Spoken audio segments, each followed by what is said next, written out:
pé ẹ káàbọ̀ padà sí abala kejì ọ̀rọ̀ tí mo ní mo fẹ́ sọ nípa ìwé tí àwọn Yunusa tí wọ́n ṣe jáde pẹ̀lú Akíntóyè. It's very very unfortunate pé they are very deceptive. Ẹ mọ̀ tá ń pè bẹ́ẹ̀, ẹ mọ̀ fáwọn tọ́lọ̀ nìkan farabalẹ̀ kan ka ìwé tàbí tí wọ́n gbọ́ lágbòye ẹlẹ́tànjẹ ni wọ́n tí wọ́n burú ju òpùrọ́ lọ. Ṣùgbọ́n gbogbo ẹni tọ́lọ́run bá ṣe pé tó bá pé méjèèjì ló bá wà lára rẹ̀, kò sí nǹkan tó nítòun lè ṣe ju pé yóò fi tu ẹbí, yóò fi tu ara, yóò fi tu ìlú ni. Nínú ẹ̀sìn, nínú ìṣesí, nínú ìwà, gbogbo nǹkan tó kù tí ọmọ ṣe ni pé àti irọ́ àtẹ̀tànjẹ ní ó fi mọ rìn. Akíntóyè bàbá ńlá ẹlẹ́tànjẹ ni. Yunusa àtẹ̀tànjẹ àti irọ́ ló wà lára rẹ̀. Àwọn kan wà mẹ́jọ pé wọ́n gọ̀ dolant ni wọ́n, ọpọlọ wọn ti sùn ibi tó bá tarí wọn sí ni wọ́n ń lọ tí wọ́n ní pé kásá ti rí nǹkan tó fẹ́ ná. They don't care. Gluttons, olójú kòkòrò, kásá ti rí nǹkan tó wọ̀ bíi wọn ò kí ẹ̀ ọ̀nà wo ló bá ti fẹ́ rìn tí ó fi wá. Irú wọn báyìí tó máa sọ pé àwẹ̀ ń bọ̀ báyìí ọkàn wọn mọ́ bàjẹ́ ni. Wọ́n kàn mọ́ fẹ̀yìn láàrin àwọn èèyàn ní àpò ìpalẹ̀ máa wẹ̀ bọ̀ sínú ọkàn wọn kàn lè lọ rí challenge Ọlọ́run sì ràn yín láwẹ̀ gbà. Yá ayọ̀ lẹ́sìn náà àmọ̀nù lọ́lọ́run bá wí kì í ṣe àwọn mùsùlùmí. Àmọ̀nù ẹni tó nígbàgbọ́ sọ́lọ́run ni. Nínú Islam gbọ́dọ̀ ti kó nínú mùsùlùmí ordinary mùsùlùmí ara rẹ̀ ti rò pọ̀ àlùwàlá ìrun gbogbo nǹkan ti ṣe rọrùn fún tó bá débi àwẹ̀ yóò rọ̀ lọ́rùn torí pé yóò gbà nínú pé ìpáyọ̀ Ọlọ́run ọba kì í ṣe àwọn tó ń tẹ̀sí mọ́ sáré pé ọ̀la làwẹ̀ ó bẹ̀rẹ̀ jẹ́ sákìn tètè mu tí máa mu ní ìsìn kó tó di sàárì wọ́n wàá mu tí kẹ́rì àwọn náà wọ́n tún wọ́n mọ jáde tí wọ́n mọ̀ sọ pé àwọn olóyè nínú mọ́sálásí nínú ọ̀rọ̀ ẹ̀sìn omi ń bẹ́nu wọn bá jọ pé tó bá fa sìgá báyìí hùù níbi tó gbé ti ń jò hùù pẹ̀lú ní ó tún mú ọtí báyìí ní ó tún mú lé lórí háì àwọn náà fi ṣe lídà pé kán mọ jagun lógbón wọn sọ kí láwọn jagun ẹ̀sìn àwọn ọmọ wọn pé wàláì sọ́n bí láì lè zi láì láì ilá hùwà Ọlọ́run bá kì í jẹ́yàn gbé ní tí wọ́n bá dá lájọ ní oko Ọlọ́run bá kì í jẹ́yàn gbé ní tí wọ́n bá dá lájọ ní oko ẹ wọ́n pọ́n Yunusa. The worst thing is this, you understand? Headline yẹn lórí Yunusa ló ti sọ̀rọ̀. Bọ̀ gbogbo ọ̀rọ̀ tán sọ bọ̀ níbẹ̀, wọ́n yọ Yunusa kúrò níbẹ̀, àwọn adi pé àwọn náà ń pọ́n Yunusa. Why are you so deceptive like this? Lórí tẹ́ fi jẹ́lẹ̀ tàn jẹ́ báyìí náà. Ẹ wá gbé bẹ̀, ẹ wá ń pọ́n Yunusa.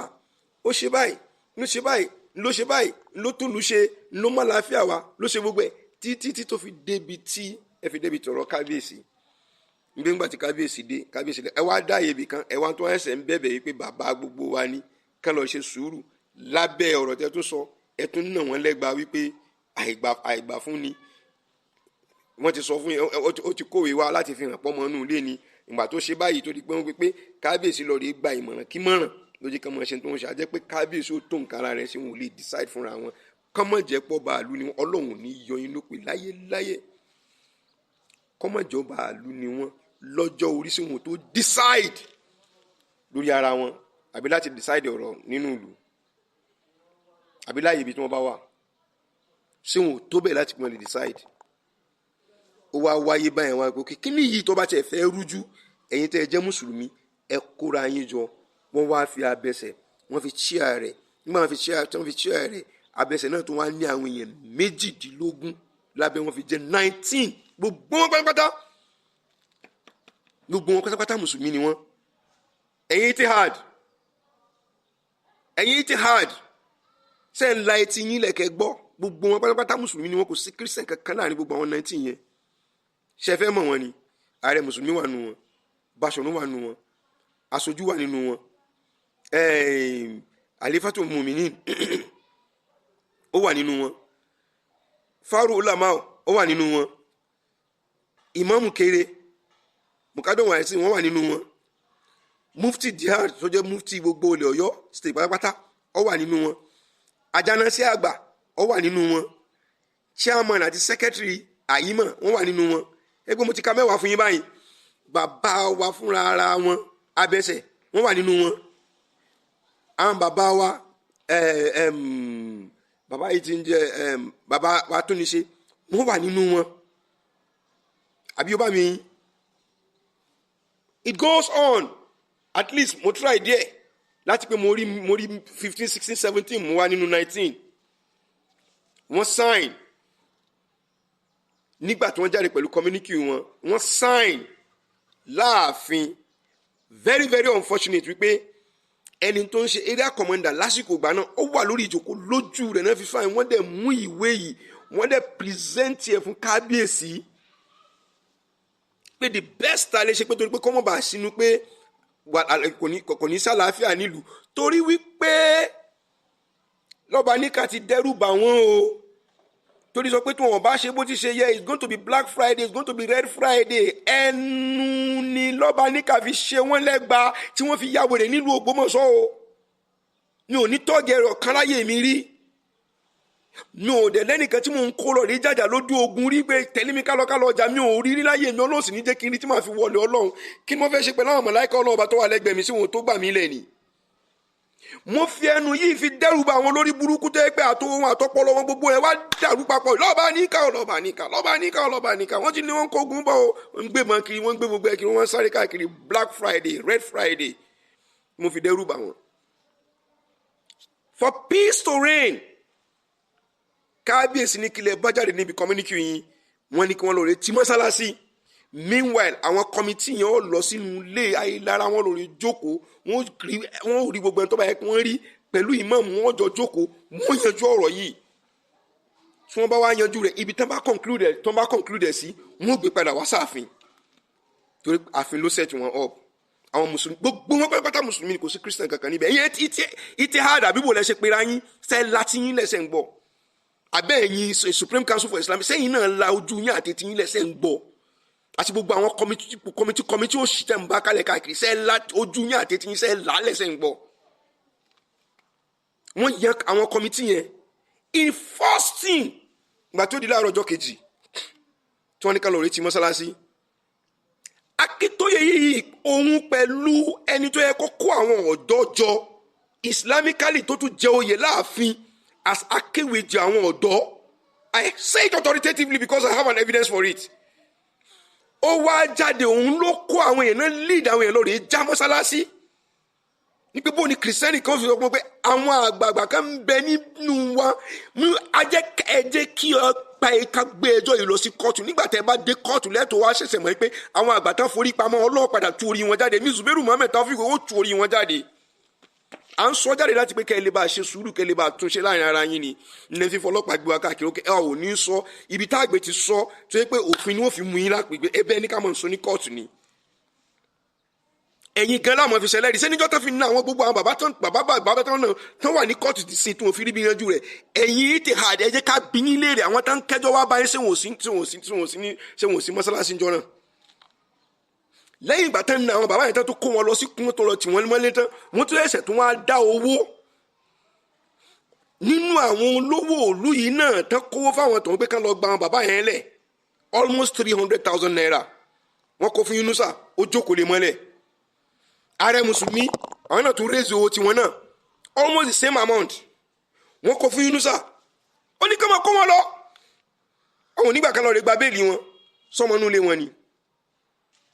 sọmọ inú ilé wọn ni ó fi sọ pé ká lọ rè ti ẹ̀gbọ́n bàbá òun àbábúrò bàbá òun mọ́lé àbí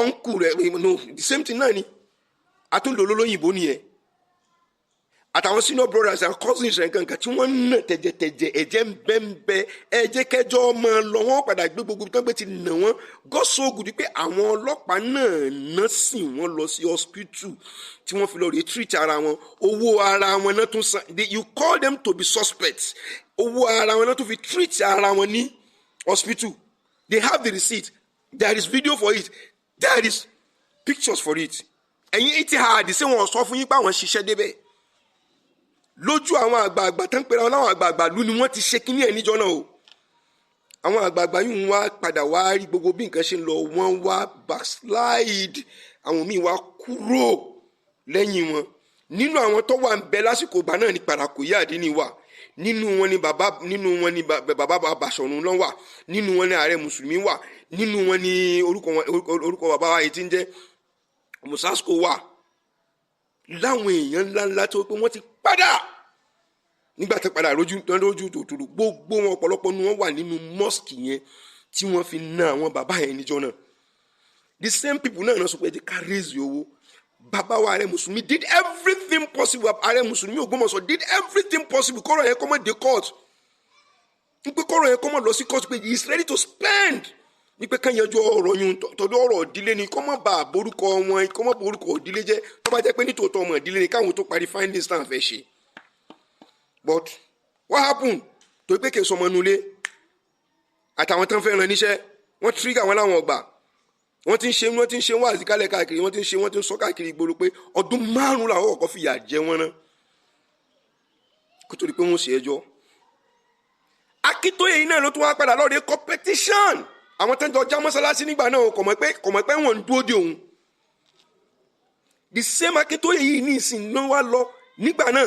There is a voice note tá ti fi pamọ́ that will not be released now. Ẹ dákun ẹ má bínú àwọn èèyàn mọ̀ sọ pé bó ṣe fẹ́ ṣe mọ́. Look, I'm just saying all these things for them to hold on to what they are doing. Kọ́ mọ̀ pé nǹkan táwọn ń ṣe ọ̀dà. Let's sit down on round table. Káwọn pé nǹkan tẹ̀ ṣe yé ọ̀dà nǹkan tẹ̀ ṣe. Let's forgive ourselves and let's move on. Kọ́mọ olórí burúkú ọmọ bá lu kọ́mọ bá tiẹ̀ lọ. Káwọn tó jẹ́ bí wa ká kó wọn mọ́ra ká di nǹkan náà. Ìṣẹ́jú mélòó ló fi gbà wá? Tá fi forgive ara tá fi mọ̀ lọ tá fi tún lu wa ṣe. What are we going to gain? Tá bá gbé lágbájá lu ẹ̀wọ̀n làkàsí pé ẹ jẹ́ ká jọ fà pẹ̀lú yín wàláhì ọ̀pọ̀lọpọ̀ nínú yín ló jẹ́ ní ọjà sí pé mi ni màá ra búrẹ́dì fún wọn láti mọ̀lé. Because I have all my facts with me. I have all what it takes with me. Tí ó fi dá mi lójú wípé kò sí nǹkan kan tẹ́ ẹ lè ṣe lé mi lórí. Ọwọ́ ìgbà tán bá tì mí mọ́lé náà wọ́n kàn fi tì mí mọ́lé wọ́n fi halẹ̀ mọ́ mi ẹ̀rù ọba mi ò ní sọ̀rọ̀ mọ́ ni. But when we start going to the court nígbà tó bá di pé a bá bọ́ sórí tá a bá bọ́ sàgbàgbé pàṣẹ ṣe court tá a máa ń bá pẹ̀lú wọn. Tẹ́ ẹ bá dúró pé ẹ mọ̀ yí lọ́ọ̀yà ni ẹ mọ̀ yí lọ́ọ̀yà Ọlọ́run ti sọ ayé dẹ̀rọ̀. We write a petition, we put it to the whole world to see. Judiciary everywhere in the world will see it. Kèéṣe bí ti Zubair Muhammed Taofeek. God will raise people who will stand up for justice for me.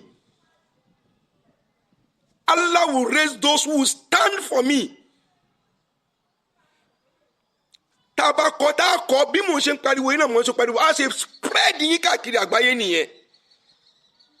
And you will see it. Wait for it and see. Let's keep on going to that court if you feel. You know sir will go. But at the end of the day, ojú ó tì yín a sì kí n ti tọ́ kóòtù dé kádọ̀ rẹ̀. Yóò gbé mi lọ sí kóòtù ọwọ́ adé kọ́ sí pé kí wọ́n bẹ̀ lọ́wọ́lọ́la. Who are you? You want to see my end? And God saved me from it, and you expect me to come back and to come and hug you.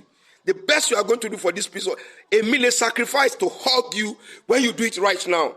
Láti pé ẹni tó bá wrong tí ó bí pé kò bá ṣe dá nílùú wa ẹ jẹ́ kó máa lọ kó fi lulẹ̀ fún wa. Owó tẹ̀ ń nálé wa lórí ẹ lọ́ọ̀rẹ́ fi tún wájú lẹ́yìn ṣe náà. Gbogbo àwọn ilé ipò ọ̀pọ̀lọpọ̀ nínú yín ní family house ọ̀pọ̀lọpọ̀ nínú àwọn tẹ́ńdà wọlé gbogbo ẹnu ni mò ń fi sọ ọ̀pọ̀lọpọ̀ nínú orí nínú family house wọn wọ̀ ibi nínú family house wọn ti ń depreciate ó ti ń bọ́ọ̀lù ó ti ń wọlé ẹ̀kúlé wọn ò ní bọ́ọ̀wò nínú ilé wọn. Àwọn tẹ́ ń náwó yìí because ṣe mọ̀ pé gbogbo ẹni tó bá fẹ́ ṣiṣẹ́ ibi they are always heartless.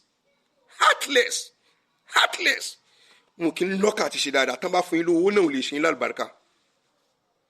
Wọ́n sì lè fún yín ló tẹ́ fi jẹ èèyàn lójoojúmọ́ kẹ́ ẹ mọ́ tọrọ lọ́wọ́ wọn ni wọ́n mọ̀ wá káàkiri lójoojúmọ́ wọ́n sì ṣetán láti náwó ẹjọ́ láti náwó mọ́ ẹ̀ ná lọ mọ́ ṣe lọ ká máa sọ pé lágbájá mọ̀ lówó tàmọ̀dó mọ̀ lówó lágbájá mọ̀ lówó tàmọ̀dó mọ̀ lówó ní tá máa fẹ́ nìyẹn. What sort of nonsense is that? ẹ̀ ń túlù ká lé wa lórí ẹ fẹ́ dá wàhálà lẹ̀. I'm trying to have an office, which I already have it now. Timon try láti bring it up. But what happened? Níbi tí mo ti lọ rí ọ́fíìsì yẹn mo wá wo àdúgbò yẹn báyìí àánú àwọn ará àdúgbò yẹn náà lè ṣe ni pé àwọn ọmọ Ògbómọ̀ṣọ́ ni ẹni tí mo sọ fún yín nínú ìlú Ògbómọ̀ṣọ́ báyìí. And I'm not looking at àwọn méní méjì mẹ́ta mẹ́rin márùn tí mo mọ̀ tó yẹ pé àwọn ọmọ àdúgbò surrounding yẹn ni tí gbogbo agboolé wọn ti wó lulẹ̀. Tí wọ́n sì wà lẹ́yìn òdì wọ́n wà ní north tí wọ́n ń ṣe dáadáa ní north irú wa tẹ́ ń wù náà ní tẹ́ẹ̀jẹ̀ kan lè wálé. Irú wa tẹ́ bá gbọ́ tó máa ń sọ̀rọ̀ ilé ayé lára ẹ rò pé àwọn kan tó wà so wretched ni o ẹ rò pé àwọn tó wà wretched ni pé jíjọ mímu wọn nira ni ẹ bọ́ sáàrin ibi gbùngbùn ìlú Ògbómọ̀ṣọ́ níbi tó yẹ pé commercial places of l'Ógbómọ̀ṣọ́ ẹ ò lè kálé mẹ́ta mẹ́rin márùn kẹ́ mọ́ balẹ̀ ayé lára níbẹ̀ tó yẹ pé àwọn ọmọ inú ilé yẹn ni kìí ṣe pé down below kọ́ ni gbogbo upstairs ni wọ́n ṣe nígbà tó wọ́n fi wúlò. ẹ wá di local champion kalẹ̀ ẹ wá bẹ̀rẹ̀ sí mọ́ sọ pé gbogbo ìdílé yẹn ẹsẹ̀ fẹ́ kí ìdílé yẹn kó rún completely kan wọ́n gbúrú wọn mọ́. ẹni owó ẹ ò lè unite láti pé kẹ́ ẹ revive flour mill ta nílò Ògbómọ̀ṣọ́, kẹ́ ẹ kó oyin jọ kẹ́ wá ṣe ní shareholders, èmi mú share yìí, èmi mú share yìí, èmi mú share yìí, èmi mú share yìí, kẹ́ wá jọ jókòó kẹ́ wá ronú pé bẹ́ẹ̀ ṣe gbé flour mills bẹ́ẹ̀ ṣe gbé dìde. tí flour mills níbẹ̀ nísìn death trap níbẹ̀ yẹn wà fáwọn èèyàn nísìn tán bá ní wọ́n fẹ́ gbélé iṣẹ́ dìde níbẹ̀ ẹ má jẹ́ ká kúrò tara jẹ àwọn èèyàn tán bá ń wọnú bẹ́ẹ̀ tán bá ń lọ tán bá ń bọ̀ wọ́n ń fẹ̀mí ara wọn wéwu ní bíbẹ̀ yẹn ṣe ga tó torí kò lẹ́ni maintain at any time ló lè collapse. ẹ dẹ̀ wà nílùú, what have you done? kí lẹ ṣe láti revive ìlú? ojoojúmọ́ lẹ mọ́ dúró de palliative government lẹ fi ń pera yín nìkan. tí gọ́ọ̀mẹ̀ntì bá ti mú palliative wá ẹ wá ṣàyà gàǹgàǹgà síbẹ̀ ẹ lọ fún ìyá alágbájá ẹ lọ ṣe kínní kan kámọ̀ pàwọn aláwà níbi kan lórí palliative government that belongs to everybody tí kìí ṣe titi yín. ẹ wá ń ṣe divide and rule láàrin ara wa. Christian ọ̀gbọ́dọ̀ bá Muslim ṣe ẹ̀yin dẹ̀ ń gbé jíjẹ múmu ẹ̀ ń gbé nǹkan lọ rèé báwọn Christians míì láti pé ká máa bú mùsùlùmí ẹgbẹ́ yín.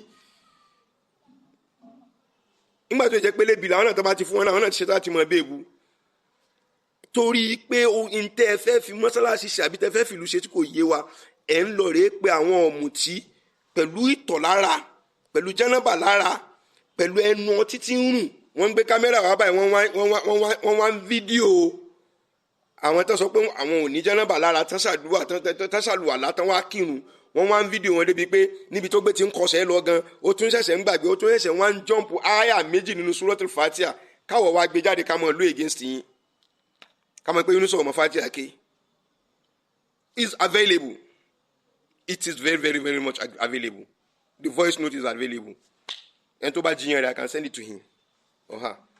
àwa kọ́ la ṣe nígbà táwọn tó jù sí wa pé ẹjẹ Yunus ò ké Fatiha no kò bàjẹ́ fún débi pé kọ́mọ̀ lè ké Fatiha dáadáa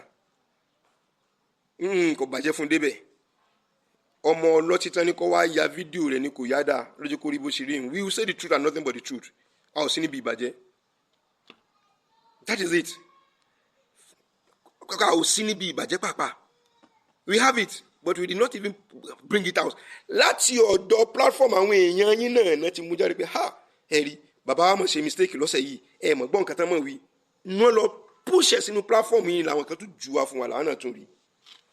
but we are not using it against you because àmọ́ pé ọlọ́tí lẹni tó record yín ó kù ní bóyá tí ẹ bá ṣe bẹ́ẹ̀ tó bá yẹ pé tí ẹ bá sọ lọ́tí àbẹ̀ni tó yẹ pé he is not a Muslim ó ṣe lè máa record àwọn tán kírun jímọ̀ lọ́wọ́ from one angle to another angle wọ́n wá rìn lọ bẹ́ẹ̀ ibi step mọ́sálásí Ògbómọ̀ṣọ́ orí ọjà gbó yóò gùn lọ sí bí nígbà tí ó fi pé òun ó gùn tí ó fi pé òun gbé sókè ó ti jump wáyà méjì bẹ́ẹ̀ náà ṣe gbé wọlé sẹ́lẹ̀ lórí fi hàn wọ́n ní Saudi Arabia wípé ìmáàmù yín nù irun tó ń kí lọ́wọ́ nù ẹnìkan kó kọ́ọ̀tì ẹ̀ látọ̀dọ̀ yín ló ti wá forwarded many times n tó ń ṣò nìyẹn ẹ̀ẹ́dọ̀ ọmọ fọwọ́ ara ẹ̀ máa fi ṣera yín ni. The same Akíntóyè yìí àwọn náà lọ rí já mọ́sálásí pẹ̀lú àwọn akéwèjẹ àtàwọn groups ọ̀tọ̀ ni àwa rí ẹnìkan tó ní voice note yẹn nígbà náà tọ́jẹ́ nínú àwọn tá à ń tijú wọn ni dísìn à ń sì ń tijú wọn mọ́ wọn lára torí ọlá àwọn ara torí ọlá wájú àwọn kan tí wọ́n gbà kọjá nínú ìmọ̀ tí wọ́n bá wájú wọn kọjá nínú ìmọ̀ là ń wò mọ́ wọn lára táwọn èèyàn wá ń pè wọ́n sọ pé ẹ mọ̀ wọ́rí ẹ mọ̀ ṣe ń tẹ́ṣe àti sọ fún wọn pé wọ́n fún wa láwọn ọlọ́pàá táwọn ọlọ́pàá yẹn wá cover wa kódà àti pé state headquarter wọ́n ti sọ fún wọn pé wọ́n fún wa láwọn mọ̀pó gbogbo mọ̀pó náà kún yín láti wá kí irun jímọ̀ láti wá kí irun jímọ̀ pé ẹ ti pe commissioner of police nìbàdàn kọ́mọ bọ̀ wá kọ́mọ kó àwọn èèyàn bọ̀ wá àwọn ọlọ́pàá ti Ìbàdàn ti kó wa àwọn àfáà ti Ìbàdàn náà ti fẹ́ mú wa lẹ́rú wọ́n ti ná àwọn àfáà wọ ọmọ kéwú mọ́ àwọn làwọn ní ìmọ̀ àwọn náà lè tó wa sọ́nà wọ́n ẹ̀sẹ̀ fẹ́ mọ́ gbé tírà lé wọn lọ́kọ́ mọ́ kọ́ wọn kéwú àbí wọ́n lọ sí wo wọ́n rí pé kò easy àwọn tó wà níwò èmi personally wallahi ta'ala mo wà nínú ẹni tó bẹ àwọn obìnrin tí wọ́n gbéra tán lóòdì mọ́tò 4 tán fẹ́ lọ rí ká mufti ìwò tán fẹ́ lọ ká mọ́lé yes bí ọba dogun kó dogun káwọn lọ rèé dá ogun yẹn lẹ̀ nílùú wọn èmi tí mo dá wọn dúró nìyí.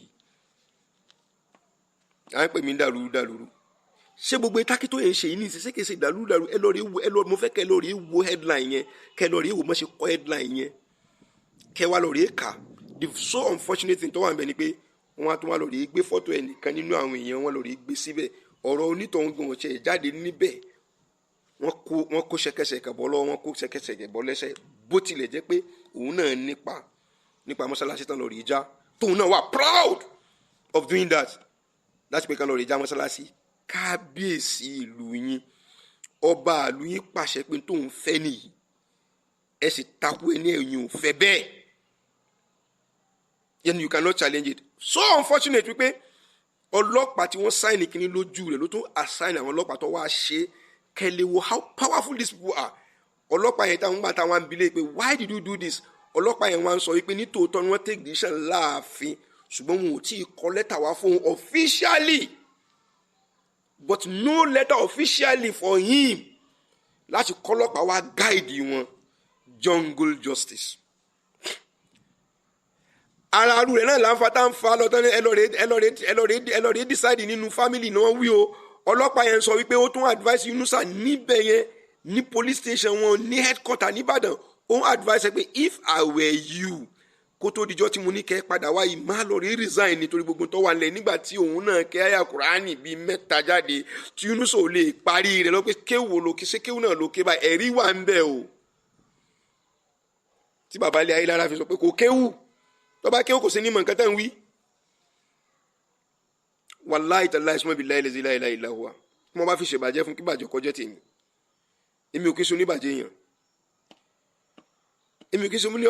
èèyàn ó ní tó bá ṣe pé òun ni in honest to God ó ní tó bá ṣe pé òun ni in tí òun ó ṣe ni pé òun ó resign kó tó dijọ́ náà nígbà tọ́jọ́ náà ó pè wọ́n ní kò ráyè nígbà wọn ní ráyè nígbà wọn tẹ̀ wá parí rẹ̀ the same àwọn ọlọ́pàá tó sọ pé tó bá ṣàwọn ni kó tó dijọ́ náà àwọn ó pè kọ́ lọ rí resign the same àwọn ọlọ́pàá yẹn náà lẹ́sẹ̀ ẹ̀sẹ̀ tó wá kọ́ wọn lọ pé kan lọ sí kóòtù kan lọ rí gba injunction wípé àwọn ọlọ́pàá ò ní right láti stop ẹ̀ pé kọ́mọ́ kírun mọ́ nítòótọ́ wọn ò ní right láti pé kan stop ẹ̀ kọ́mọ́ kírun mọ́ tó yọ padà ó yẹ kán rí pé kọ́ padà lọ rí bá wọn láàfin ni tàbí kọ́ lọ sílé wọn kọ́ lọ rí settle rẹ̀ but that was not being done wọ́n wá capitalize lórí pé àwọn ọlọ́pàá ti sọ pé àwọn ti ọ̀tọ̀ ni wọ́n celebrate ẹ̀ bí ìgbà tó yẹ pé wọ́n ti fún wọn láàjẹ́ náà the same àwọn tó lọ sórí headline ní ìṣẹ̀tàn lórí sọ̀rọ̀ nípa pé Yunusa túnlù ṣe o the same people Akintoye a lot of things is waiting for you torí petition tó kọ against the animal ṣàwọn nígbà náà kí lórí tó fi kan tó kọ against ẹ̀ tí wọ́n fi padà gbé ọmọkùnrin yìí tàbí fi lọ́ọ̀dẹ́ fi ṣe wàhálà ló gbọ́mọ̀ sọ káńtó ẹ̀sẹ̀ gbé lọ sí Ìbàdàn tí wọ́n mú lọ́ọ̀dẹ́ mọ́ make undertaking àwọn òní fagbára sọ̀rọ̀ lórí Yunusa mọ́ they can only do it lawfully. The same thing the same agreement orúkọ ni mo kàn change nínú agreement pé mi ò ní yọ Yunusa forcefully ayọ̀ lawfully mo ń sign rẹ̀ tán báyìí gbà inú wọn ti rò pé kò sí nǹkan kan tó jọmọ́ ti Yunusa níbẹ̀ mọ́ wọn ní deformation of character turned to a criminal case. The case is still on up to this moment as I'm talking to you. Àjòkò àlàáfíà wọ́n tàn gbogbo ayé jẹ́ pé jókòó àlàáfíà la ṣe lábẹ́nu ògbé kúrò ń bẹ̀ ìgbé ká mọ́ lọ wọ́n ti wá gbàgbé pé Yunusa tó wọ́n fẹ́ kó jáde níbẹ̀ nínú statement mi Yunusa ń bẹnu statement mi he will come out and I will not withdraw it. I will not withdraw that my statement. ṣé bẹ́ẹ̀ ń gbé pamọ́ ni kẹ́ gbé Yunusa pamọ́ jù bẹ́ẹ̀ lọ kìí ṣe pé mo fi ń bẹ̀ pé kẹ́ mọ́ lọ kọ́ọ̀tù mọ́ o. I pray we continue with you people because in there fẹ́yìn bó ṣe jọ́ mọ ọkọ bó ṣe jọ́ mọ àlè lógbó mọ́ sọ èmi ò prove ẹ̀ ní court with all my videos máa padà prove ẹ̀ n tẹ́ ń sá fún yẹn tẹ́ ń fi ń fò láti bí tẹ́ ń lọ bí tẹ́ ń lọ Sokoto lẹ́ ń lọ Zamfara lẹ́ ń lọ kínní lẹ́ ń lọ Abuja lẹ́ ń lọ gbogbo ẹ̀ lórí pé kí Yunusa ọmọ kúrò níbẹ̀ kí lẹ́ ń lò fún the same Akintoye law competition I read it torí kí n tó mọ kọ statement mi I read everything in total ọlọ́run sì bùnmi lẹ́bùn yẹn ó ti crime ẹ̀ sórí mi I read everything mo dẹ̀ rí list àwọn òpùrọ́ tí wọ́n mọ̀ mí rí tí nǹkan pa èmi pẹ̀lú wọn pọ̀ rí tí wọ́n lọ rí kọ orúkọ wọn tí wọ́n join in that case nǹkan pẹ̀lú wọn pọ̀ rí o. They now join the case against me to the 50,000 naira or 100,000 naira because you want to shut my mouth in order for you to continue doing what you are doing. Ẹ wá jáde ní ìṣẹ́ wá lọ sí headline. Ẹ ti mọ̀ pé àwọn ọ̀mọ̀wé ọ̀kàwé ni wọ́n sáré mọ̀ kàwé yẹn tí wọ́n bá ń kà á tí wọ́n bá ń ṣe kínní. Ṣé mọ̀ pé kọ́kọ́ fìgbà kan blọ́ọ̀kì wa ní gbogbo radio station l'Ógbómọ̀ṣọ́. All radio stations náà ti blọ́ọ̀kì wa. Tàbá ní announcement a lè ṣe, tàbá nílé a lè ṣe. Wáàsí gan àgbọ̀dọ̀ ṣe wáàsí. Ọ̀kan nínú wa kọ́lọ́run bá kọ́ bá wa lọ́rẹ̀ ẹ̀mí bàbá wa, ìmọ̀ nínú ìmọ̀ kọ́lọ́run bá wa fi ìmọ̀ kún ìmọ̀ fún bàbá wa.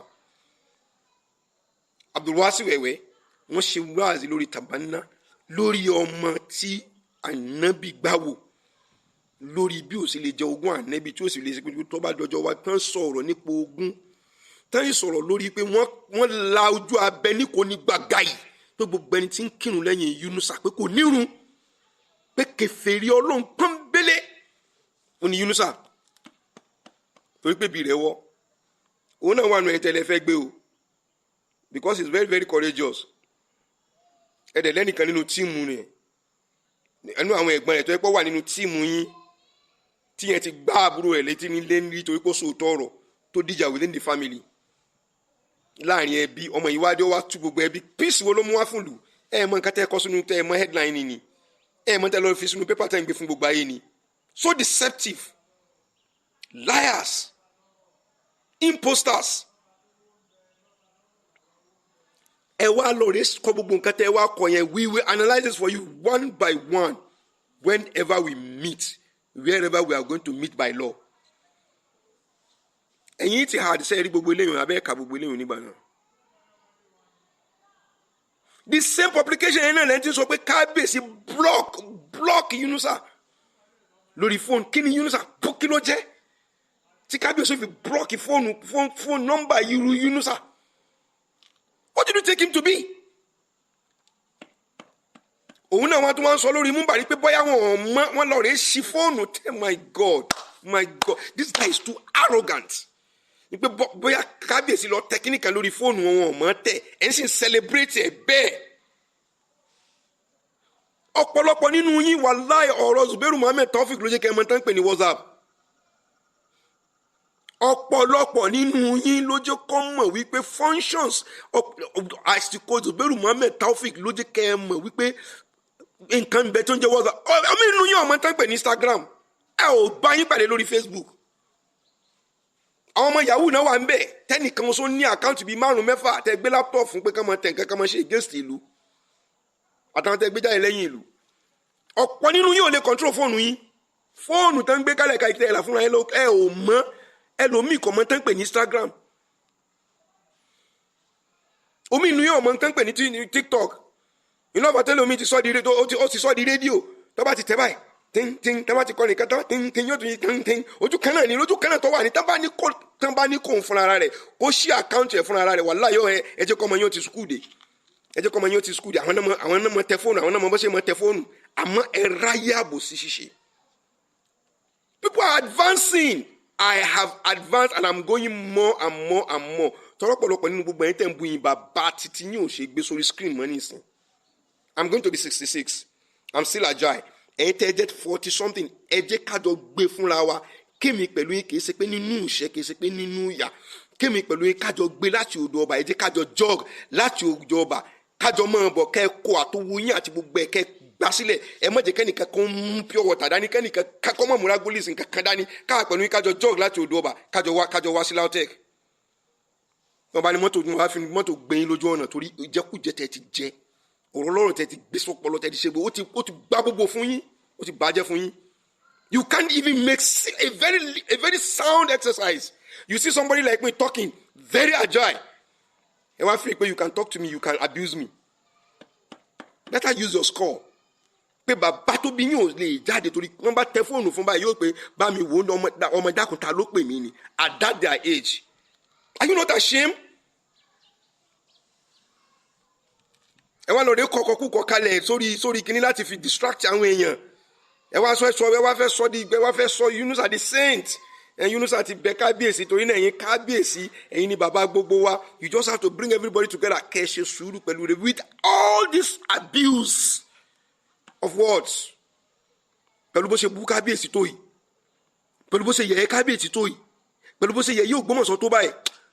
Òkú ọmọ náà ń gbé kálẹ̀ káàkiri, kò sílùú tùràrí tẹ́ gbé sí lára, yóò padà rùn jáde ní tẹ̀ tí ń rùn. Wàláì tẹ̀lé ó ti ń rùn torí àwa ti mọ̀ pé Fúlàní jihadist ní wọ́n plant yín láti pé kẹfì wá ba ìlú jẹ́ fún wa ni. Àmọ́ Ọlọ́run bá jù yín lọ, Ọlọ́run gbéra lọ́wọ́ dìde fún wa lórí yín. Àtàdúà àti agbára gbogbo tí Ọlọ́run bá fẹ́ lò ní ayé yìí pátápátá, Ọlọ́run bá wa lò lé yín lóyún. Gbogbo àwọn alágbára nǹkan kékeré báyìí ló gbé wọn ṣubú o. Gbogbo àwọn tó ń pèrè wọn lálágbára tẹ́ ẹ nítàn wọn nínú Kùránì àbí tẹ́ ẹ ní wọn nínú Bíbélì, nǹkan gbé níjà báyìí ló gbé wọn ṣubú o. Àwọn ọmọ kékèké ní gan ni ó dé pé in the Christendom, look, I am David, you are Goliath, I'll bring him down. You know what that means? He has been taught in the school to know how God is behind David, and he brings down Goliath, as giant, as mighty as it is. So that is one thing with God. God is the strength of the oppressed. Almighty God is the strength of the oppressed. Ìgbà gbogbo àtẹ́ fi ń ṣe yẹn, bẹ́ẹ̀ ṣe ń ṣe yẹn, Ọlọ́run ń tírẹ́ẹ̀nì wa ni, ó ń tírẹ́ẹ̀nì àwọn olódodo ní, ń tírẹ́ẹ̀nì wọn ni wọ́n ń ṣe wá bí ọ̀rọ̀ ànábì Ayub. Ìwọ́n ń ṣe wá bí ọ̀rọ̀ ànábì Ayub. Ìwọ́n ń ṣe wá gẹ́gẹ́ bí ọ̀rọ̀ ànábì Ayub. Bí tẹ́ bá wá dé stage kan, tẹ́ bá fẹ́ débi ọkàn, láwa sọ fún Ọlọ́run, wọ lóhùn o. So tó fẹ́ jẹ́ kán ba ìmánì wa láàrin wa pẹ̀lú rẹ̀ jẹ́ ni Ọlọ́run. Láàrin ìṣẹ́jú kan báyìí, Ọlọ́run wa gbéràn lọ́wọ́ dìde. Less than a minute, yóò wá gbéràn lọ́wọ́, yóò wá sọ yín di lẹ́lẹ̀. Ẹ wà ní lágbára mọ́. Ẹ dákun ẹ wo bẹ́ẹ̀ ṣe tó náà. Ṣé nípa tówó ni, àbí nípa nípò ni, àbí nípa tagbára ni, àbí nípa mímọ̀ yẹn ni. You are all before Zubairu Muhammad Taofik. Ẹ tún náwó lé àwọn èèyàn lórí káwọn ọmọ bú mi. Ẹ tún náwó lé àwọn èèyàn lórí pé kọ́mọ ṣe yẹ̀yẹ́ mi káàkiri. Ẹ tún náwó lé àwọn èèyàn pé kọ́mọ lórí sáré láti máa àtáàkì mi lójú ọ̀nà.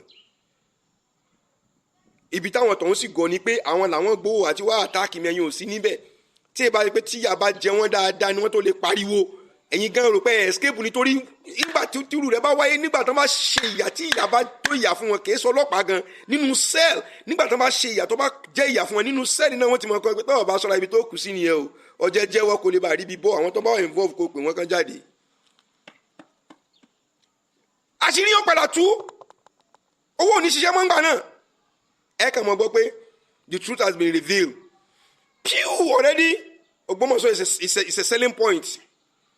Àwọn èèyàn bá tó ẹsẹ̀ tó wá jáde tó ta tó gbọ́ nípa ọ̀rọ̀ Ògbómọ̀ṣọ́ ni àṣẹ lágbájá, àṣẹ bó ṣe rí ni, àṣẹ támọ̀dò, àṣẹ bó ṣe rí nìyí.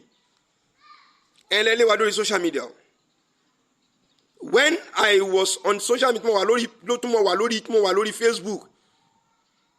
I'm so versatile. I say a lot of things. I type and I do a lot of things.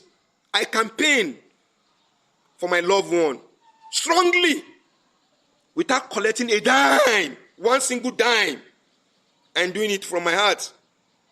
And I talk about government anywhere, anytime. Mo sọ̀rọ̀ nípa Danjuma, mo sọ̀rọ̀ nípa Ọbásanjọ́, mo sọ̀rọ̀ nípa Fáyọ̀ṣe, mo sọ̀rọ̀ nípa okòrè tí jẹ́ Sàràkí, mo sọ̀rọ̀ nípa Tinubu, mo sọ̀rọ̀ nípa Àtíkù, mo sọ̀rọ̀ nípa Ribadu, mo sọ̀rọ̀ nípa Oṣomale, mo sọ̀rọ̀ nípa UK.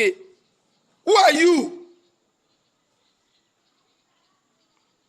Mo sọ̀rọ̀ nípa Kọ́ńkọ́sọ, mo sọ̀rọ̀ nípa Ọba Kánù gan fúnra rẹ̀. Go and check the videos there. I'm novice. I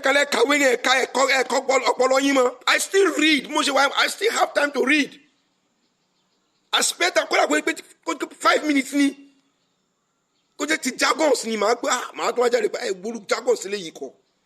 That I learn from it. Enter a statement in meta. Kemo shortcut it. You. Y-O-U. Your Y-O. You call you sibe. Talk about it to daughter. Is that what you are taught in school? Ẹ wá ṣe báyẹn, ẹ wá sọ pé kábíyèsí ní kùtù ọba tí ó tọ́ gbẹ̀bẹ̀. Kábíyèsí ló dá wàhálà rẹ̀.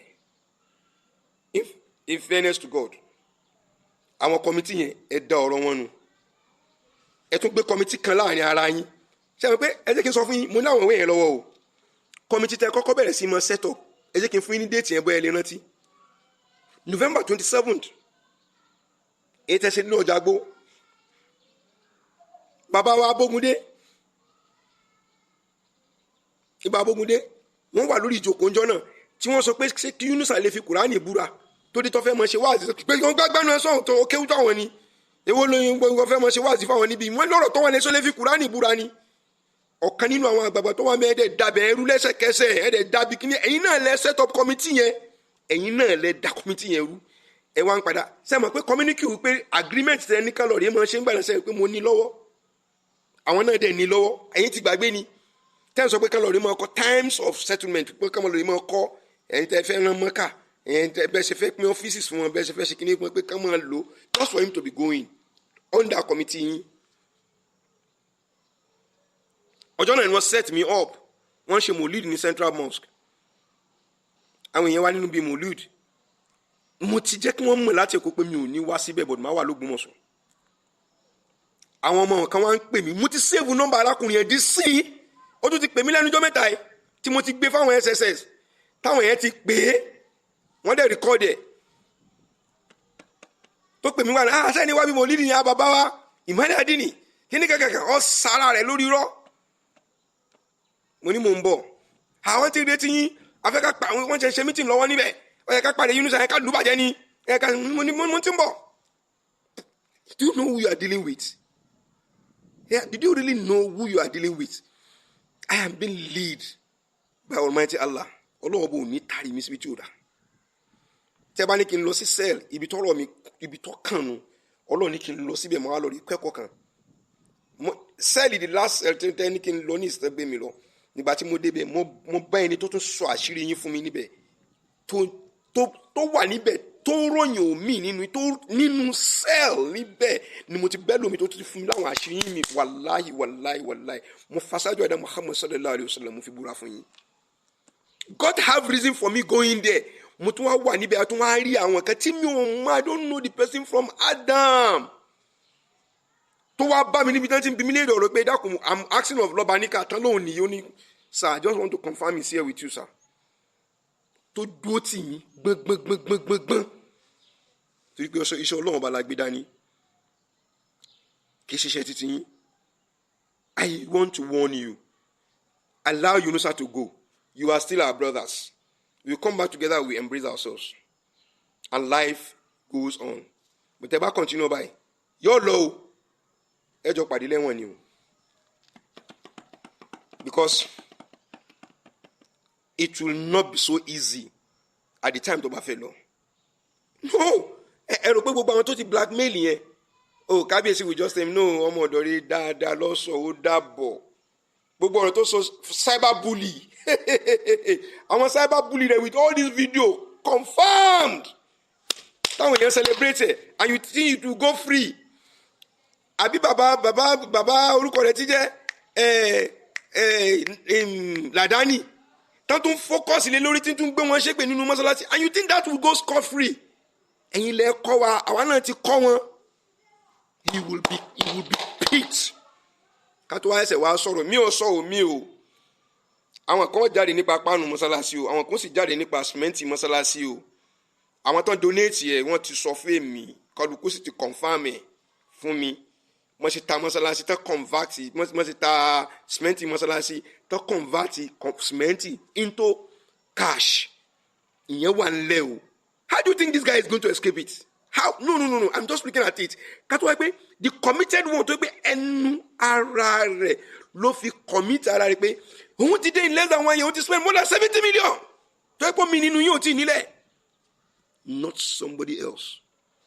With his own mouth, he will tell us where he has put in that money. And if he say he's telling lies, we will charge him for telling lies, for misleading the town. He will not escape it. The best he can just do is to put in his biro. I'm sorry, Mudishishe. Forgive me. And I really want to go. He has done that before. Yes. Àwọn Etihad tí wọ́n náà kọ́kọ́ wá tàlá kọ́kọ́ tí wọ́n bá ṣe wá pẹ̀lú orúkọ Etihad bàbá Taofik Akeogbagoro Suleiman Ọlọ́rẹ̀ àti bàbá Ọlọ́run lọ́mọ ẹrú ẹ̀ mo gbọ́ voice note wọ́n ṣe níbi tí wọ́n ti bá sọ̀rọ̀ tó òun ti fẹ́ lọ òun fúnra ẹ̀ ní bí wọ́n lè ní sọ fún pé the best advice you can give me now, nobody can advise me, the best advice you can give me now is for you to tell me to leave this position. Number one, if you feel that it's going to bring peace to the land, why not leave the position? Only I really want to leave. But there are forces behind it. Who are those forces? Who are those forces? Forces yẹn náà lẹ sáyé tẹ̀ fi ń beat ẹ̀yin náà lẹ́gbẹ́ gbogbo òlu lẹ́gbẹ́ ilé ayélujára lẹ́gbẹ́ wọn lọ sí National Supreme Council for Islamic Affairs. Wọ́n fún yín ní 4 weeks kékeré lọ sílé. Ẹ̀yin náà lẹ sọ nínú publication yìí ní ìsìn pé up to 3 weeks ní ìsìn ẹ̀ ò tí ì jókòó. Sẹ́nu ilé ní ó invite àbò ní ọ̀lọ́ àbáwọn gbogbo àwọn tẹ́lẹ̀kẹ́ bá tẹ́ lọ́ọ̀rì bá kájọ jókòó kí wọ́n pẹ̀tọ̀ nítòótọ́ ọmọ wa ni ọmọ wọn kọ́. Ẹ ti gbàgbé pé wọ́n ti fẹ́ sẹ́tùrú eléyìí tó yẹ pé ẹ̀yin náà lẹ rán wọn kan kó ọlọ́pàá lọ́ọ̀rì àbí law enforcement agencies a ò lè mẹ́ta lè lo ọlọ́pàá ní nǹkan kan ní tẹ́nìkan lórí bọ́ọ̀sì wọn ní gbẹ́gbẹ́ ṣe meeting kan mọ́ rí meeting yẹn ṣe ní meeting ìdílé tó sì pẹ̀lú àìlọ́mọ inú ilé ọ̀hún. Ẹ ti gbàgbé ni, why are you daft? Ẹ ti gbàgbé pẹ́yìn náà lẹ gbẹ́jọ́ lọ sí kóòtù wípé òfin tó wà nínú ìlú ẹ̀yin fẹ́ abolish ẹ̀ a ò mọ bó ṣe fẹ́ suit yín. Mọ́sálásí àwọn kan ni wọ́n kọ ẹnìkan ló kọ tẹ wá jókòó lórí ogún ológun tí kì í ṣe ti yín tẹ wá lẹ fẹ́ mọ gbà kúrò lọ́wọ́ àwọn ológun tó pé ìdílé ọba ló ní ẹ wá lẹ fẹ́ mọ gbà kúrò lọ́wọ́ wọn. Pébì kan ni wọ́n ń gbọ́dọ̀ ẹ ti gbà pé ní kéèsì ẹni court bá ṣe sọ fáwọn Etihad àbíṣẹ́ yìí Etihad ṣe gbọ́ àbíṣẹ́ yìí náà lẹ rán wọn kò lè yà mí lẹ́nu tẹ bá rán wọn torí agbára kákẹ́lẹ́ fẹ́ mọ gbà kẹ́tẹ́ ń gbà kalẹ̀ káàkiri sẹ́yìn náà lẹ rán wọn. Ṣé ẹ̀yin lẹ rán wọn pé ká máa sọ pé àwọn fẹ́ gba mọ́sálásí kúrò lọ́wọ́ kábíyèsí wọ́n fẹ́ gbà kúrò lọ́wọ́ ààfin àbí sẹ́yìn náà lẹ rán Múríkì pé kó máa sọ pé ààfin Ògbómọ̀ṣọ́ kan sọ di mọ́sálásí àwọn ó gbéyàn jáde in the next 30 days ìran tí ẹ sì ní ẹlẹ́bọ ni wọ́n kọ́lọ̀rẹ́ ṣerú rẹ̀ kábíyèsí Ọọ̀ni of Ifẹ̀ ẹ̀mí yóò gùn ẹ dákòóso lè sọ pé òun lo ẹ̀ǹkùlé yín bẹ̀ kọ́ sọ pé òun fẹ́ sọ di mọ́sálásí tí ẹ bá ṣe ìbàjẹ́ kí bàjẹ́ Akíntọ́lá ní jẹ́ o which means pé wọ́n sọ̀rọ̀ nílé wọn òun ló di mùsùlùmí ẹ wá ń fi ilẹ̀ Ògbómọ̀ṣọ́ ẹ fi ṣe test running àwọn nǹkan tẹ́ fẹ́ ṣe tẹ́ fẹ́ try lórí wa it will not work. Ogun ọ̀jàjà kókó Ògbómọ̀ṣọ́ rí I'm serious. Àsìkò the spirit of those who have fought for the land they wake up and they are with me. The spirit of those who have stood for the land lórí òdodo tó Ògbómọ̀ṣọ́ fi ń jẹ́ Ògbómọ̀ṣọ́ they are with me. The spirit of those tó ń fẹ́ kí ìlú Ògbómọ̀ṣọ́ kó dàgbà kó ṣeé ṣe fáwọn ọmọ wa tí wọ́n ń bọ̀ lẹ́yìn wọ́n ti dìde wọ́n ń bẹ lára Gandhi. The spirit of àwọn àfáà ìlú tí wọ́n ti lọ tí wọ́n ń wá dáadáa fún ìlú Ògbómọ̀ṣọ́ tó ti pé àwọn kan ti ṣe bàjẹ́ kalẹ̀ nínú wọn tó pé wọ́n ṣàkóbá fáwọn ìmáàmù ti tẹ́lẹ̀ tí ìdílé wọn ń balẹ̀ jẹ́ spirit yẹn ti dìde wọ́n bẹ pẹ̀lú ìmáàmù wa ti sìn yìí. Try it.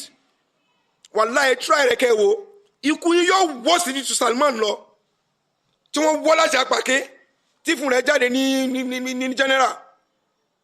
Ẹ try rẹ̀ you are still doing bẹ́ẹ̀ ṣe ń lọ náà ní kẹ́ ṣe máa lọ o bẹ́ẹ̀ ṣe ń fèlì lẹ́yìn kọ̀ọ̀kan tẹ́ ń pẹjọ́ tẹ́ ń fèlì tẹ́ ń lọ bí tẹ́ ń fèlì tẹ́ ń mú tẹ́ ń gbọ́ngbọ́n wá tẹ́ ń fèlì tẹ́ ń múlò ọgbọ́n ìwá tẹ́ ń fèlì ẹ ṣá máa ṣe bẹ́ẹ̀ o kẹ́ ẹ má jẹ́ kó wọ́ta lágbára dé o yóò tẹ́ bá ní kẹ́ ẹ wọ́ta lágbára dé ẹ má jẹ́ kí n purọ́ tẹ̀yìn jẹ wàláhì gíní gan pọ̀ àwọn ẹni tó kéré jù nínú wa wàláhì tálẹ̀ torí pé lórí òdodo lọ́wọ́ wàláhì yóò parí èèyàn 10 nínú yín níbi ti tẹ̀ṣẹ́ kọ́